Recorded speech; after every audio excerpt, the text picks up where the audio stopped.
Video start करने से पहले मैं आपको बता दूं, आप सभी को कुछ समझ तो हो चुकी है, क्योंकि जो इंसान 14+ ईयर का हो जाता है उससे समझ हो जाती है कि मैं लाइफ में क्या कर रहा हूं और यह हमारे डिसीजन के लिए अच्छा होगा या बुरा होगा।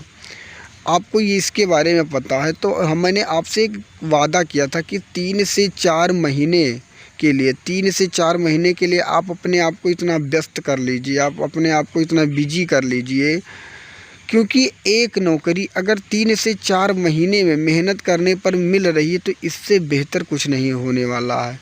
अपने आप को आप ये सौभाग्यशाली समझिए कि हमारे उम्र के समय पर वैकेंसियाँ आई हैं और जब वह वैकेंसियाँ हाथ से निकल जाएंगी तो सिर्फ आपके अंदर केवल एक यही पॉइंट रह जाएगा कि वैकेंसी आ नहीं रही है। और जब वैकेंसी आ जाएगी मेरे भाई, तब आप कहेंगे कि एग्ज़ाम कब होगा, और जब एग्ज़ाम हो जाएगा तब आप कहेंगे रिज़ल्ट कब आएगा, और फिर जब रिज़ल्ट आ जाएगा तो फिर आप वही बात कहेंगे कि वैकेंसी कब आएगी। इसका मुख्य कारण है कि रेगुलरिटी, एक नियमित कार्य से ना करना। देखो दोस्त, अगर आपको एक सीट लेनी है तो आपको रेगुलर अभ्यास करते रहना है। और सभी को पता है कोई इंसान अपने आप को अगर बेहतर बना सकता है तो प्रैक्टिस से ही बना सकता है।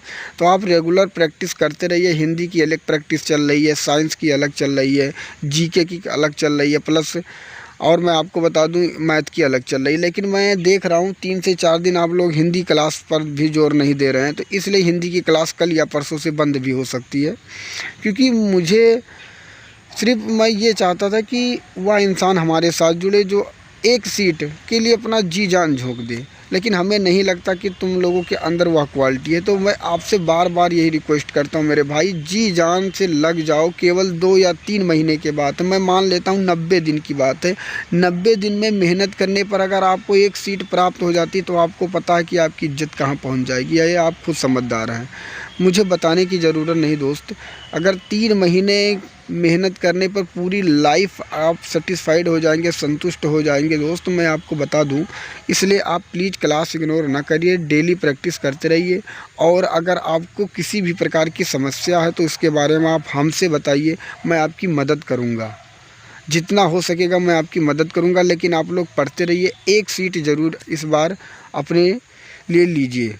तो बस यही छोटी सी बात आपको बतानी थी। अब चलिए हम प्रश्न की तरफ चलते हैं। पहला प्रश्न आपके सामने है, आगे आप खुद समझदार हैं, आपको बताने की ज़रूरत नहीं। आप कहाँ पे चल रहे हैं, आपका कदम कहाँ जा रहा है, ये आपको खुद पता है। पहला प्रश्न आपके सामने, अच्छे 2 वर्षों के लिए 6% साधारण वार्षिक ब्याज की दर से 3000 रुपये उधार लेता है और समान राशि को 2 साल के लिए 9% वार्षिक साधारण ब्याज पर अपने दोस्त को उधार दे देता है। अक्षय को 1 साल में कितना लाभ हुआ? अब आप ये बताइए, अक्षय नाम का एक लड़का 3000 रुपये वह उधार लेता है और कितने प्रतिशत पर? 6% पर। कितने वर्ष के लिए? 2 वर्ष के लिए। और वह क्या होता है, उसका जो ब्याज प्राप्त होता है, अगर आप देखेंगे इसे 0 से 0 काट देंगे तो ये हो जाएगा 36 18 180, और 180 दुना कितना हो जाएगा? 360 रुपये। लेकिन वो जो लेता है वह उसे क्या करता है, वही रुपये को, या दिया गया समान राशि को, समान राशि मतलब यही 3000 रुपये को वो क्या करता है, 9% पर और 9% पर वह उधार दे देता है 2 वर्ष के लिए। अब आप ये बताइए, 00 से 00 कट गया और 9 त्रिक हुआ 27, और 27 दुना हुआ 254, 540। अब उसे लाभ कितना हुआ? उसने तो लिया था 360 में, 360 रुपये उसे ब्याज देना था, लेकिन उसने उस रुपये को अपने मित्र को दे दिया जो कि 9% पर दिया। अब आप यहाँ पे इसका अंतर अगर आप देखेंगे तो अगर आप माइनस करेंगे 540 से 360 को, तो आप क्या देखेंगे, 0, 14 से 6 निकालेंगे 8, और यहाँ कितना बचा, और 4 से 3 निकालेंगे 180। तो 180 रुपये का उसे लाभ प्राप्त हो जाएगा। इसका correct answer option number B सही हो जाएगा। अगला प्रश्न आपके सामने, इसका उत्तर आपको देना है। 7% वार्षिक ब्याज की दर पर उधार ली गई कोई धनराशि पर 2 वर्षों में लगने वाला साधारण ब्याज 1750 की राशि पर 5% वार्षिक दर पर 4 वर्ष में लगने वाले राशि के समान है। तो वह राशि ज्ञात करना है आपको। अब आपको बताना है, पहले वाले पॉइंट में जो दिया गया है आप ध्यान से देखेंगे, यहाँ तक दिया गया है और इसमें मूलधन नहीं दिया गया है और इसी मूलधन के बारे में पूछा गया। तो मूलधन नहीं पता, मैं P लिखता हूँ, R पता है 7 लिखता हूँ और समय जो दिया गया है 2 वर्ष लिखता हूँ और बराबर कि मैं कितना बटा 100 लिखता हूँ। आपको पता है बटा 100 लिखा जाता है। ये जो इसका जो ब्याज प्राप्त होगा वह बराबर है किसके, 1750 रुपये को 5% को 4 वर्ष के लिए इसका रुपये इसके रुपये के बराबर है। तो ये जो P दिया गया है इसका पूछा गया है कि कितने रुपए बन जाएंगे। तो 100 से हम 100 को काट सकते हैं, क्योंकि अगर इधर बराबर है इधर बराबर है तो हम बराबर से बराबर को काट सकते हैं, सभी को पता है दोस्त।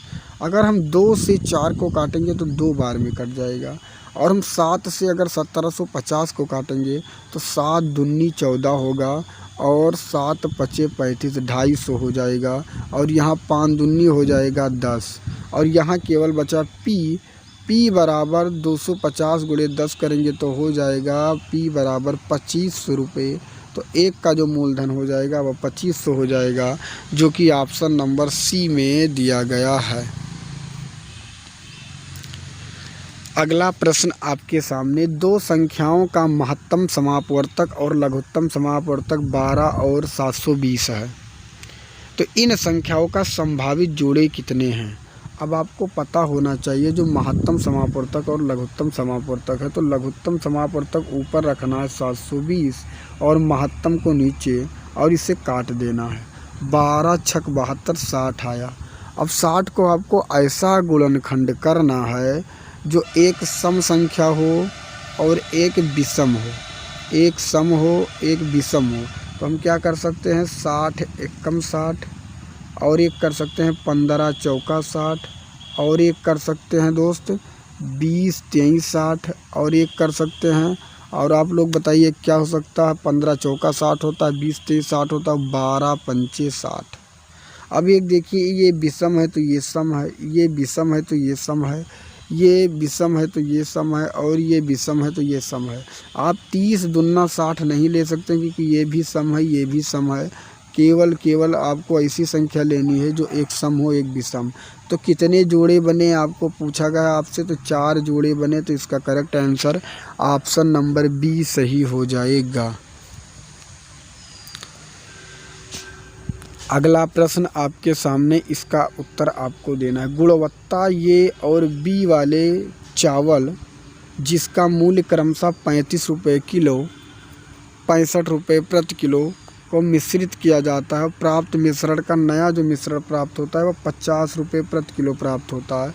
तो मिश्रण में A और B की मात्रा क्या है, तो पहला है A और दूसरा है B। पहला 35 रुपये किलो और दूसरा 65 रुपये किलो। जब दोनों को मिश्रित किया जाता है तो 50 रुपये के भाव में बिकता है। अब आप इसका अंतर देखेंगे तो आएगा 15 और 50 से 35 का अंतर देखेंगे तो आएगा 15। 15 से 15 काटेंगे तो एक बार में कट जाएगा। तो 1:1 में मिश्रित किया जाता है, जो कि correct answer option number C सही हो जाएगा। अगला प्रश्न आपके सामने, इसका उत्तर आपको देना है। यदि कक्षा 1 में 40 छात्रों की आयु का औसत 10 वर्ष है। अब आप ये बताइए 40 छात्रों की आयु का औसत 10 वर्ष है तो कुल उम्र कितनी यहाँ हुई, 400। आगे कहा गया है कक्षा 2 में 30 छात्रों की औसत आयु 12 है। 30 छात्रों की औसत आयु 12, अगर इसका गुणा करेंगे तो कितना होगा, 360। तो सभी छात्रों की औसत आयु कितनी होगी, तो सभी छात्र कितने हुए, 40 30 जोड़ेंगे 70 और यहाँ कितना हुआ 400, 360 जोड़ेंगे तो हो जाएगा 760। हमें कुछ भी करने की ज़रूरत नहीं है, बस इस 760 को इस 70 से भाग दे देना है, आपका आंसर आ जाएगा। 0 से 0 कट जाएगा तो 7 से आप 76 में भाग देकर देख सकते हैं इसका करेक्ट आंसर क्या होगा, आपको बताने की ज़रूरत नहीं है। अगला प्रश्न आपके सामने, इसका उत्तर आपको देना है। एक राशि समान साधारण ब्याज दर पर 5 वर्षों में 457 और 10 वर्षों में 574 हो जाती है। तो राशि का मान रुपए में ज्ञात करिए। देखिए कोई मूलधन होगा, जो 5 साल में मूलधन प्लस ब्याज मिलाकर 457 रुपये बन जाता है। और जब 10 साल बीत जाता है तो वह ब्याज कितना बन जाता है? 574 बन जाता है। अब आप ये बताइए 10 से 5 साल के बीच का अंतर देखेंगे तो 5 साल बीत चुका और 5 साल में ब्याज कितना प्राप्त हुआ, इसका अंतर देख लेंगे। तो अगर हम 574 से 457 निकालेंगे तो 14 आप यहाँ माइनस करके देख सकते हैं। 574 माइनस 457, 14 से 7 निकालेंगे 7, 6 से 5 निकालेंगे 1, 5 से 4 निकालेंगे 1, तो कितना आया? 117। तो क्या कहेंगे? इसका अंतर आया 117। कहने का मतलब 5 साल में जो ब्याज प्राप्त हुआ उसे 117 रुपये प्राप्त हुआ। तो उसे ऑल ओवर कितने साल ब्याज प्राप्त हुए? 10 साल प्राप्त हुए। अगर 5 साल में 117 रुपये प्राप्त हुए तो 10 साल में क्या कहेंगे कि अगर 5 साल में 117 तो 10 साल में आपको पता है कि उसका 2 गुना होगा। 5 साल में 117 आपको पता है और 5 साल में 117 रुपये ब्याज, तो दोनों जोड़ लेंगे तो क्या हो जाएगा? 234 रुपये, तो उसे ब्याज प्राप्त हो जाएगा। 10 साल में 234 रुपये ब्याज प्राप्त हो जाएगा। अगर 10 साल में 234 रुपये ब्याज प्राप्त होता है, कुल रुपये 10 वर्षों में कितना है? 574। कुछ भी करने की ज़रूरत नहीं, 234 माइनस करिए 0, 7 से 3 निकालेंगे 4, 5 से 2 निकालेंगे 3, कितना आया? 340, जो कि ऑप्शन नंबर सी में दिया गया है। अगला प्रश्न आपके सामने, इसका उत्तर आपको देना है। सुष्मिता 900 रुपये 6% साधारण ब्याज की वार्षिक दर पर लेती है और 4 वर्ष बाद उसे कितने धनराशि वापस करेगी? बिल्कुल इजी सवाल है। इसका फार्मूला है P/T/100।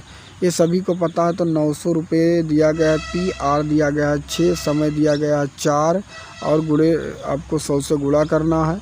तो 0000 कट जाएगा और 9 छक 54 होगा और 54 को 4 से गुणा करेंगे तो 54 को जब 4 से गुणा करेंगे तो 4 चौक 16 और 4 पंचे 20, 21, 216 रुपये उसे क्या प्राप्त होगा? ब्याज। और 216 ब्याज देना होगा और ब्याज में प्लस मूलधन उसे कितने रुपए देने होंगे? 900 रुपये उसने जो मूलधन लिए थे। तो इसे हम जब जोड़ लेंगे तो हो जाएगा 1116 रुपये। कितना होगा? 1116 रुपये उसे देना पड़ेगा। इसका correct answer option number C सही हो जाएगा। अगला प्रश्न आपके सामने, इसका उत्तर आपको देना है। x और y की वर्तमान आयु का अनुपात 3:4 है। अगर वर्तमान आयु का अनुपात 3:4 है, फिर 5 साल पहले का मतलब जो होता है माइनस होता है, आपको पता होना चाहिए। यहाँ नहीं पता है तो मैं यहाँ 3x और 4x मान लूँगा और 5 साल पहले कहा गया है तो हम -5 कर दूँगा, यहाँ -5 कर दूँगा। तब उनकी आयु का अनुपात 5:7 मतलब 5/7 हो जाती है। तो आपको क्या करना है? बराबर का तिरछा गुणा करना है। तो 7 को 3x में करेंगे तो 7 त्रिक क्या होगा? 21x हो जाएगा और 7 को 5 में करेंगे तो माइनस का 7 × 5 = 35 हो जाएगा, बराबर हो जाएगा। 5 को 4x में करेंगे तो 5 चौक 20x होगा और फिर 5 को 5 में करेंगे तो माइनस के 50 25 होगा। अब आप क्या देखेंगे? यहाँ 21x है, यहाँ 20 है। जब 21x से 20x अब जब इधर आएगा तो माइनस हो जाएगा और 21x मैं इधर लिखता हूँ, 21x माइनस का 20x होगा और बराबर का आप क्या देखेंगे? यहाँ पे तो दोस्त -25 लिखा है और जब ये -35 उधर जाएगा तो प्लस का 35 हो जाएगा। तो 21x से 20x निकलेंगे तो x बचेगा और 35 से जब 25 निकल जाएगा तो कितना बचेगा? 10 बचेगा। तो x का मान कितना आ गया? 10 आ गया। अगर x का मान 10 आ गया तो आपसे क्या पूछा गया है? y की वर्तमान आयु, और y की वर्तमान आयु 4 अनुपात में दिया गया है तो 4 से गुणा कर देना है। 10 चौक 40 इसका करेक्ट आंसर हो जाएगा, जो कि ऑप्शन नंबर डी में दिया गया है। अगला प्रश्न आपके सामने, इसका उत्तर आपको देना है। 2 बिंदुओं के बीच की दूरी एक ट्रेन द्वारा जाते समय 80 किलोमीटर घंटे के गति से और वापसी 40 किलोमीटर घंटे की गति से तय की गई। यदि इस यात्रा में कुल 6 घंटे का समय लगा तो इन दोनों बिंदुओं के बीच की एक तरफ की दूरी कितनी होगी? अब आपको पता होना चाहिए। मान लीजिए वह x किलोमीटर दूरी वह 80 किलोमीटर घंटे की गति से जाता है और प्लस वापस जो आता है x किलोमीटर, वही दूरी 40 किलोमीटर घंटे की गति से आता है। और इसे ऑल ओवर जो समय लगते हैं कितना लगता है, 6 घंटा। अब सभी को पता है 8:40 का अगर हम लासा लेंगे तो कितना, 80:40 का लासा लेंगे तो 80 आएगा। 80 को 80 से काटेंगे, एक बार में जाएगा, एक को x से गुणा करेंगे, एक x होगा प्लस का। 40 को 80 में काटेंगे, 2 बार में जाएगा, 2 को x से गुणा करेंगे, 2x होगा, बराबर का 6 हो जाएगा। अब क्या होता है, इसके नीचे कुछ नहीं है तो यहाँ हम x एक लिख देंगे और बराबर का तिरछा गुणा होगा, तो 8 छक कितना हो जाएगा, 48, 480 और x प्लस 2x आप जोड़ेंगे तो कितना हो, x प्लस 2x एक कम क्या हो जाएगा, x प्लस 2x एक कम वही हो जाएगा। इसे आप जोड़ेंगे x और प्लस 2x तो हो जाएगा 3x बराबर 480। तो 3 से अगर हम इसे काटेंगे तो x बराबर 3 एक कम 3, 3 छक 18, तो x का मान आ गया 160 किलोमीटर, जो कि ऑप्शन नंबर सी में दिया गया है। अगला प्रश्न आपके सामने, इसका उत्तर आपको देना है। यदि एक ट्रेन 8/9 घंटे में 152 किलोमीटर की दूरी तय करती है तो ट्रेन की गति ज्ञात करिए। अब 152 किलोमीटर दूरी वह 8/9 घंटे में तय करती है। जब इस तरह लिखेंगे आप तो क्या कहेंगे, 152 किलोमीटर 8 और जब 9 जो होता है वो ऊपर चला जाएगा, ये आपको पता होना चाहिए। अब आप इसे काट देंगे, अगर आप इसे काटते हैं तो 8 एक कम 8, 7 बचा, 2 की 8 9 72 हुए और 19 नवैया क्या हुआ, 171 किलोमीटर घंटा होगा, क्योंकि सवाल यहाँ किलोमीटर में दिया गया, गलती से मीटर सेकंड मत करना, क्योंकि ऑप्शन में भ्रमित बहुत दिमाग से लोग करते हैं और वहाँ पे एग्जामिनर भी इसी तरह करते हैं। तो इसका correct answer option number C सही हो जाएगा, 171 किलोमीटर घंटा। अगला प्रश्न आपके सामने, इसका उत्तर आपको देना है। एक 110 मीटर लंबी ट्रेन किसी खंभे को 12 सेकंड में पार कर लेती है तो ट्रेन की किलोमीटर घंटे में चाल ज्ञात करना है।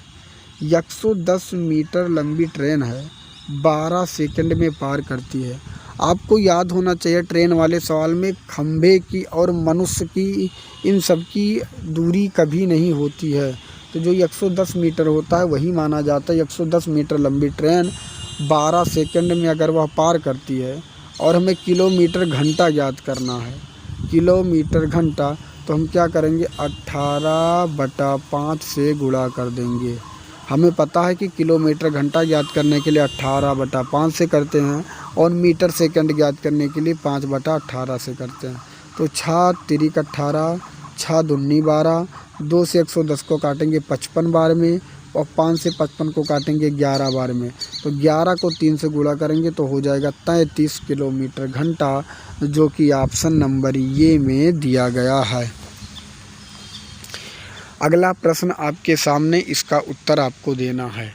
200 मीटर लंबी रेलगाड़ी जिसकी चाल 60 किलोमीटर घंटा है तो एक सिग्नल पोस्ट को पार करने के लिए कितना समय लेगी। ना सिग्नल पोस्ट की, ना खंभे की और ना साथ में मनुष्य की कभी दूरी ट्रेन वाले सवाल में नहीं दी जाती है। तो अगर पूछा गया तो ये समझे वह अपने आप की खुद की दूरी पार करेगी 200 मीटर, मतलब कि 200 मीटर पार करने में कितना समय लेगी, वह 60 किलोमीटर घंटा चलती है। और मुझे इसे मीटर सेकंड में बदलना है कि एक सेकंड में कितना चलती है, तो इसके लिए हम 5/18 से गुणा करेंगे, आपको पता होना चाहिए। अगर हम गुणा करेंगे तो ये कट जाएगा दोस्त, 6 दहम्मा 60 और 6 तिरिक 18 और 10 पचे होगा 50/3 मीटर सेकंड।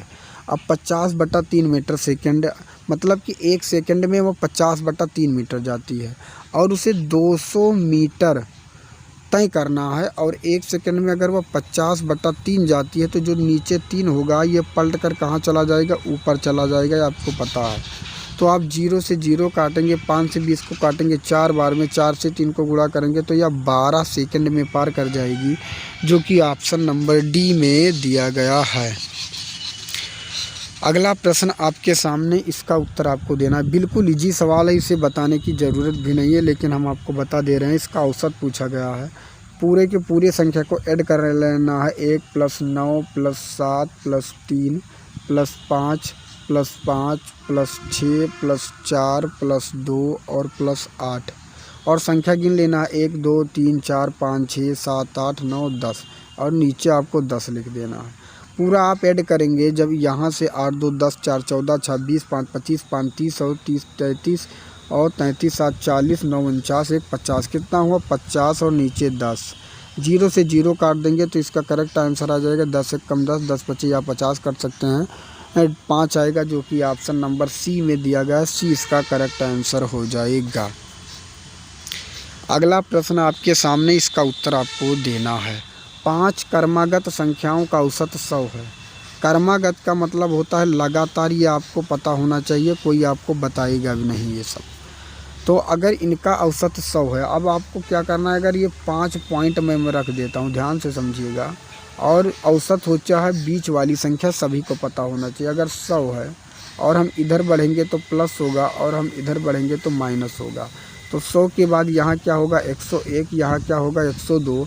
अगर यहाँ 100 है तो यहाँ होगा 99 और यहाँ होगा 98। अब आपसे क्या पूछा गया है, सबसे छोटी व संख्याओं के वर्गों का अंतर।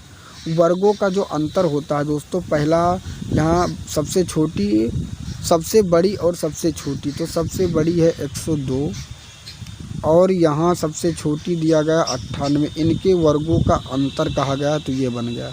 अब आप यहाँ पे क्या देखेंगे, ये बन गया ए स्क्वायर माइनस का बी स्क्वायर। इसका फार्मूला होता है ए प्लस बी, ए माइनस बी। तो अगर हम ए इसे मानते हैं, बी इसे मानते हैं, तो ए प्लस बी अगर आप ये और बी जोड़ेंगे तो कितना बन जाएगा, ये 200 बन जाएगा। ए प्लस बी हुआ अगर, और ए माइनस बी अगर 102 से हम 98 निकाल देंगे तो कितना बचेगा, 4 बचेगा, ए माइनस बी बन जाएगा। इनके बीच का चिन्ह क्या होता है, गुणा होता है। तो 2 चौक कितना हो गया 8 से इसका करेक्ट आंसर हो जाएगा, जो कि ऑप्शन नंबर ए में दिया गया है। आपको पता होना चाहिए ये स्क्वायर माइनस बी स्क्वायर में दिया गया है। इसका फार्मूला होता है ए प्लस बी, मैं लिख भी दे रहा हूँ ए माइनस बी। तो जब मैंने ए और बी को जोड़ा तो 200 बना, और जब मैंने ए और बी को घटाया तो 4 बना, और इसके बीच का चिन्ह गुणा होता है। तो इसका करेक्ट आंसर 800 आ चुका है।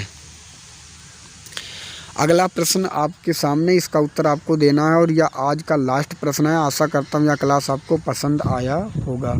40 छात्रों की एक कक्षा में लड़कों और लड़कियों का अनुपात 7:3 है और लड़कों का औसत 65 है। लड़कों का औसत 65 है और लड़कियों का 72 है। आप ये संख्या तो भूल ही जाइए। अगर लड़कों का औसत 65 है तो आप 65 सीधा लिखिए, और यहाँ लड़कों का अनुपात 7 दिया गया है तो आपको 7 से गुणा कर देना है।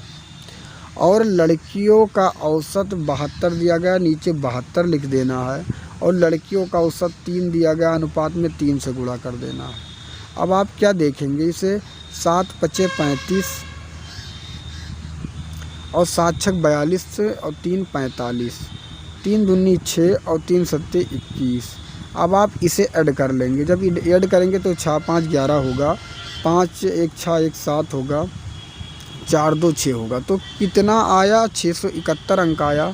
और लोग ऑल ओवर मिलाकर कितने थे, 7 लड़के थे, 3 लड़कियां थीं। तो 7 3 कितने हुए, 10। जब आप इसे भाग देंगे तो आएगा 67.1। सभी को पता है एक 0 यहाँ है, हटा के यहाँ पे लग जाएगा।